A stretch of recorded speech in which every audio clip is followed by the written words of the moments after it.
So let's go to this. Biggest surprises, national surprises. Clint, let's start with you on this one. What has surprised you, or what do you think will be a surprise going into the 2020 season? And the question couldn't be more broad.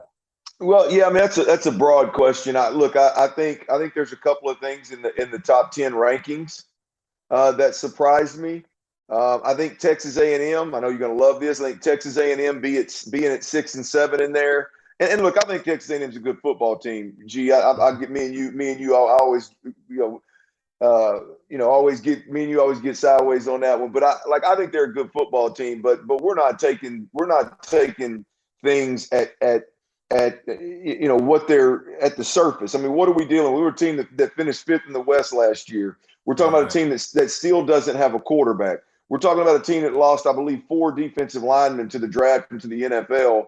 We're talking about a team that ultimately, if you look at, they're supposed to be known for developing players. If you look at their pros that came out last year, whether you're looking at Jalen Wiedemeyer or you're looking at the big D tackle that they had, or you're looking at the safety that they had that's supposed to be one of the top in the country, came out and just put up putrid numbers at the combine. I mean, I think there's some. I mean, when we're talking top 10 teams in America, I was surprised based off of what we saw last year. There's still no quarterback in College Station. I was surprised at that particular ranking right there. And I would say the other one was Baylor at 10. I like Baylor. I love Dave Aranda. Baylor's starting at 10, even though the Big 12 is I think some would think there's a lot of turnover. Hell, I think there's a lot of turnover, a lot of I don't know, I don't want to say dysfunction, but a lot of change. So it's really up for grabs. But I'd say Baylor at 10 is a little bit rich for my blood as well.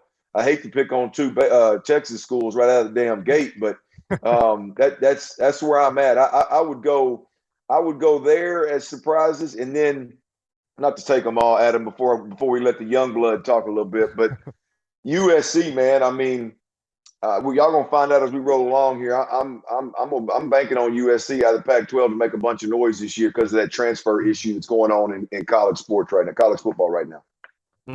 So to recap, give me a second, Adam. To recap, I'm fired up, man. His national surprise. He puts A&M in the guillotine. Okay, we get that. All right. Doesn't like the bus driver. Food sucks. Stadiums. I'm just going over his notes. And then Baylor. On a serious, Baylor was 1 win away from crashing that wedding last year. They were 1 win away from. They took care of business at TCU and how they did against Oklahoma State, but if was a fifth. Go ahead, Adam. Your biggest surprise. Well, I was going to say, I remember on Monday night's Pac-12 preview, I had USC as winning the Pac-12 as well. And George didn't, I don't know if you liked that pick too much back then, George.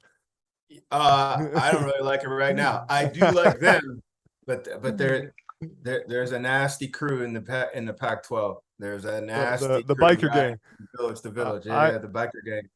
I think when you look at the national landscape of college football, I was trying to, as Clint was talking, think about the surprises. The reality is at the top of college football, there's very rarely surprises, right? There's not a ton of parity in college football. I mean, you got the same 5 teams make the dance almost every single year. And you got the Cincinnatis that make it like once in every 5 years, but you pretty much know at the top of the food chain in college football, Alabama, Georgia, Ohio State, Clemson.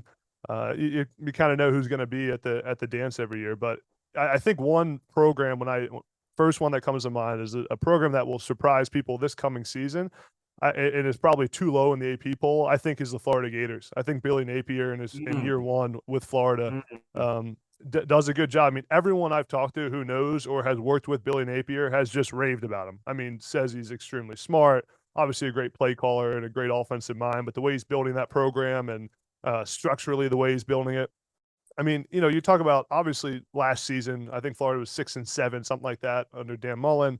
Well, this is a program that, I mean, they're 1 year away from, taking Alabama down to the wire and 2 years away from winning the SEC East. I think they have Anthony Richardson at quarterback. I like Florida, and I think obviously anytime you have a coaching transition, there's a culture change. There's adjustments to be made, but I think Billy Napier and the Florida Gators can surprise some people this fall.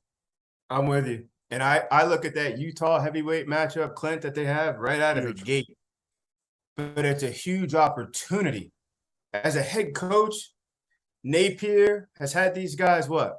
He's had his hands on them 5-6 months. Yeah. And Yogi just mentioned that one of his favorite coaches told him it's 18 months to get your culture to where you want it.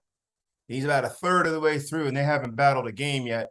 The very first time they take the field together as a band, they're going up against the baddest biker gang west of the Rockies. So you're going to learn about yourselves, and you've got a superhero to your credit who can go out there and possibly do a little something.